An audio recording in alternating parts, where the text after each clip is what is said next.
Bagi masyarakat Indonesia, tentunya tak asing lagi dengan sosok Benyamin Sueb. Salah satu seniman Betawi banyak menghasilkan karya, bukan saja dalam hal seni peran, melainkan tarik suara, juga digarap oleh artis serba bisa ini.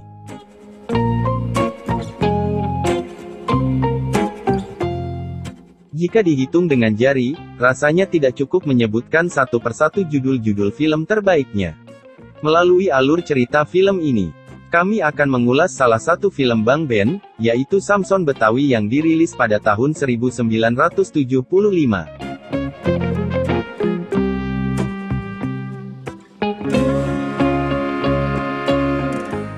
Film garapan sutradara Nawi Ismail dibintangi seniman Betawi, Benyamin Sueb, Hamid Arif, Woli Sutinah, Mansur Syah, Yatni Ardi, serta Edi Gomblo, sukses mengocok perut para penonton dimanapun berada.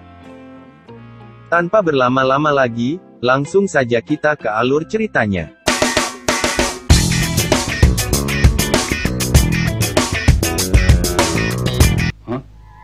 Film dimulai ketika Mark Walk memeriksakan kandungannya yang semakin besar, tetapi belum juga ada rasa ingin melahirkan.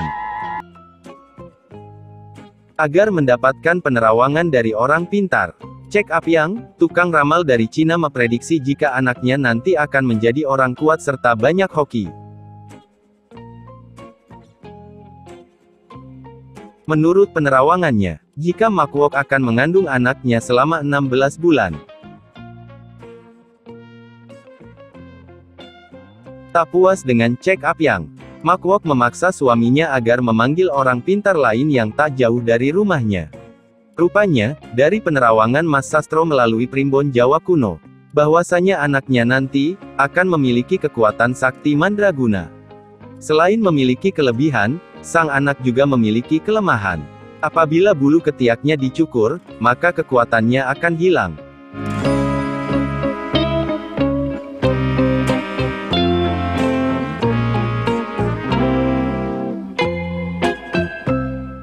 Akan tetapi kedua orang tuanya harus banyak bersabar. Sebab, kehadiran anak yang nantinya bakal kuat dari anak lainnya ini, kelak akan menyusahkan orang tuanya di kemudian hari.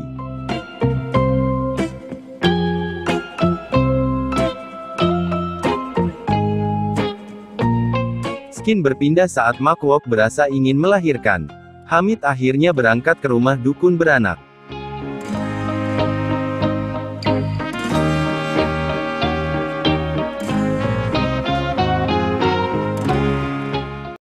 Ternyata Mark Walk sudah melahirkan saat dukun beranak tiba di rumahnya.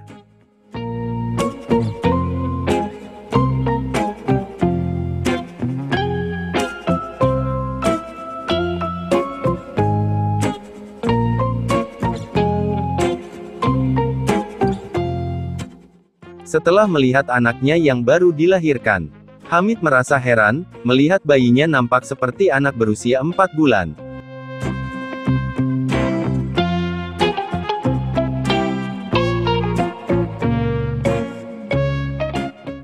Setelah berpikir sejenak, akhirnya sang bayi dinamakan Samson.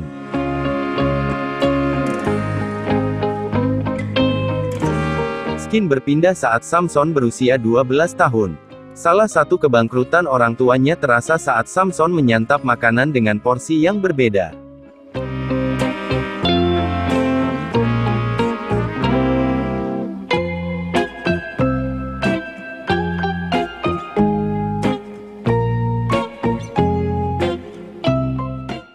Usai makan, Samson kecil mulai berulah, hingga orang tuanya berurusan dengan salah satu warga, yang kaca jendelanya dipecahkan menggunakan batu.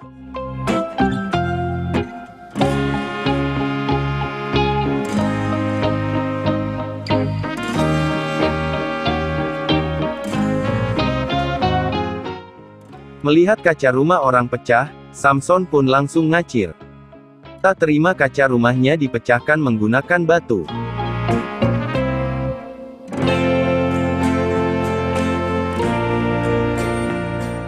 Dengan terpaksa ayah Samson membayar ganti rugi atas ulah anaknya. Skin berpindah saat Samson bermain kelereng dengan teman-temannya. Rupanya, Samson melihat dicurangi oleh Didu. Samson kecil pun melawan temannya yang tubuhnya lebih besar daripada dirinya. Hingga Samson tersungkur setelah ditendang oleh Didu.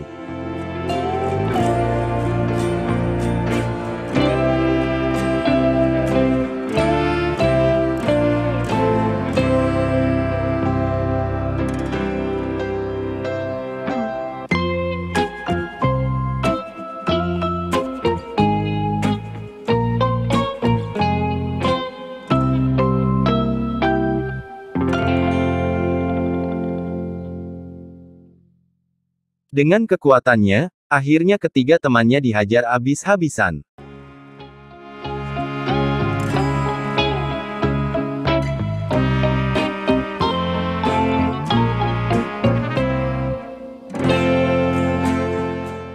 Tak terima kaki cucunya dipatahkan. Kakek Didu menyambangi rumah orang tua Samson dan meminta ganti rugi karena kaki cucunya yang patah.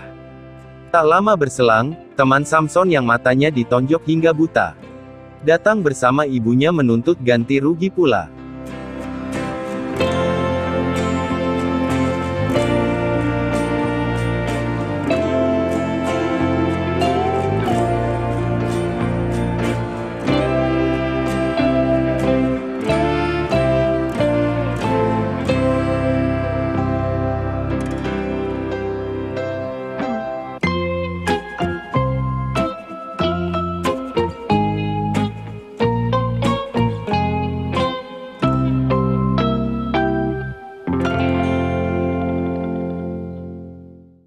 Usai disambangi oleh dua orang yang meminta ganti rugi karena anaknya dibuat cacat.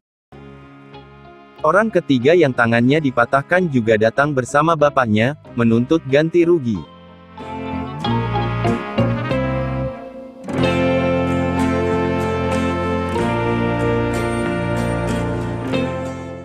Belum usai Samson berbuat ulah. Kali ini ayahnya harus mengganti rugi, karena Samson menghabiskan minuman botol sebanyak 4 peti di sebuah warung. Pemilik warung yang merasa rugi, akhirnya menyambangi orang tuanya, menuntut ganti rugi.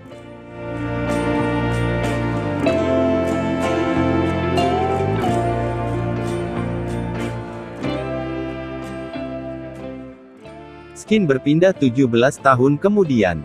Akhirnya keluarga Hamid jatuh miskin karena ulah anak semata wayangnya. Samson akhirnya berikhtiar mencari kerja di kota. Dengan kemampuan yang dimilikinya, seorang wanita sedang berjalan kaki, hampir tertabrak mobil yang melaju dengan kecepatan tinggi. Beruntung dapat dihadang oleh Samson menggunakan tangannya. Akhirnya Samson pun berkenalan. Rupanya seorang laki-laki berpenampilan rapi membuntuti Samson sedari tadi, sembari memperkenalkan diri.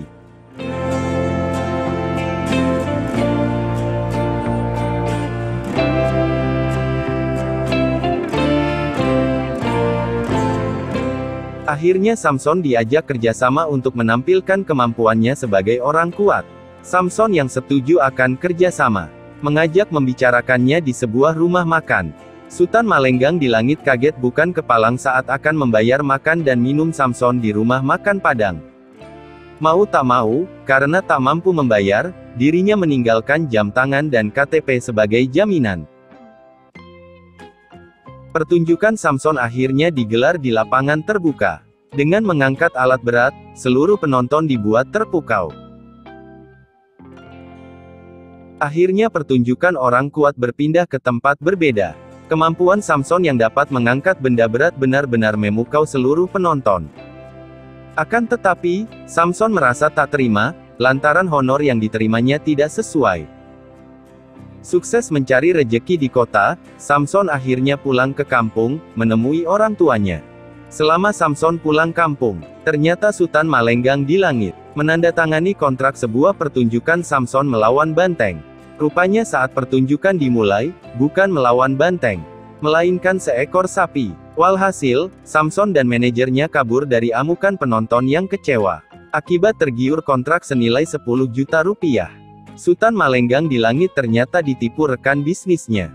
Surat perjanjian kontrak dan sebuah cek ternyata kosong. Merasa tertipu karena kontrak melawan banteng, akhirnya Samson beralih profesi menjadi pegulat bayaran. Dua pegulat bayaran, tumbang di tangan Samson. Rupanya, Jabrik merasa khawatir, sebab, pegulat sekelas Mat Jantuk bisa tumbang. Setelah membujuk adiknya, Siti Duile diminta mencari kelemahan teman laki-lakinya. Sebab dalam waktu dekat, Jabrik akan diadu dengan Samson. Dirinya tak mau menanggung malu dapat dikalahkan dengannya. Abang bakal diadu sama dia. Abang malu kalau kalah sama si cacing kurap itu.